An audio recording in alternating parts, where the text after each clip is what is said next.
They all wanted to talk about more interesting things.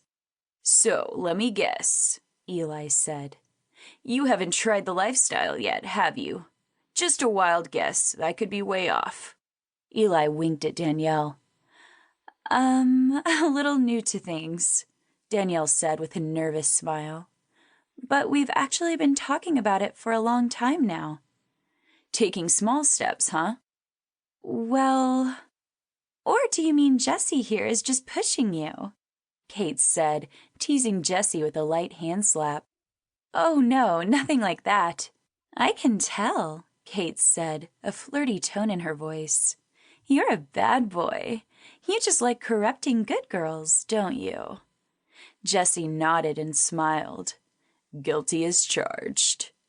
"So," Eli said, "I think since we're all here and we're just one silly comment away from talking about the weather, let's talk about why we're here." "You first," Danielle said with a big smile. "Oh, no," Eli said with a smirk. "I insist. Kate and I think it's rude of us to talk first, since we're the ones welcoming you to Eton." "Oh, well," Jessie said, taking over for Danielle, who was already tongue-tied at the idea of something happening with she and Eli. "Basically, we just came to watch. We decided we don't want to demand something or expect anything. That makes things unfun, you know? We just want to observe and see if meeting new people is something that appeals to us." "Ah, and what if something and anything did happen?" Kate asked Jessie with a coy little smile, as if to say, "I know what you're thinking about me." "What do you think you would do?" "Well," Jessie looked at Danielle, who was giggling at the implication.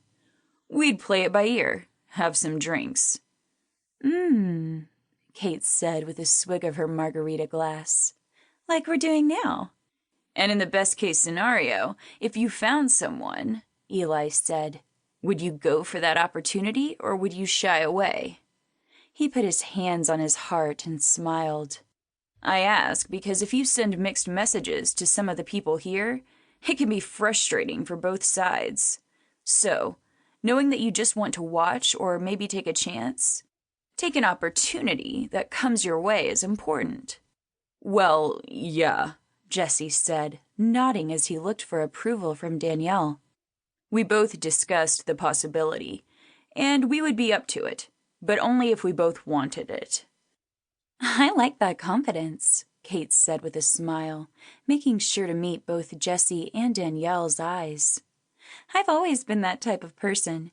Just go where the wind takes me. You only live once." "Oh, yeah," Jessie said. "The way I see it, putting limits on a relationship is not really exploring intimacy. We should be able to talk about our fantasies, and if we're in a position to make them happen, I figure, why not?" "And you, Danielle," Kate said. "What are your thoughts?" "Oh, I agree. Before I was with Jessie, I dated a lot of guys. Now, at first," Danielle laughed, "it bothered Jessie to hear about all these guys that I used to know back in the day. But we talked it out and—" "She realized I was a much bigger slut," Jessie said, getting a group laugh. "Yeah, so we talked it out. We're cool with it." As the conversation continued with hypotheticals, Jessie and Danielle were very curious as to why Eli and Kate just didn't come out and invite them to swing with them tonight. Danielle wondered if their lack of invitation meant maybe they were not Eli and Kate's type. Surely these two experienced lovers weren't shy about that sort of thing. "Well," Jessie said, playing it safe, "why don't we hear why you two have come here? I'm very curious to know. It seems like you've been here a few times now." "Oh, yes," Kate said. "It's like our home away from home." "Yes, very discreet," laughed Eli. "Nice to be away from all the Craigslist people. I like that Eden is always drama-free." "Shall you tell them, or shall I?" Kate said to Eli, but still eyeing Jessie in smiling curiosity. "I'll tell them," Eli said affably. "We came here with a specific purpose. At least this time around, we did.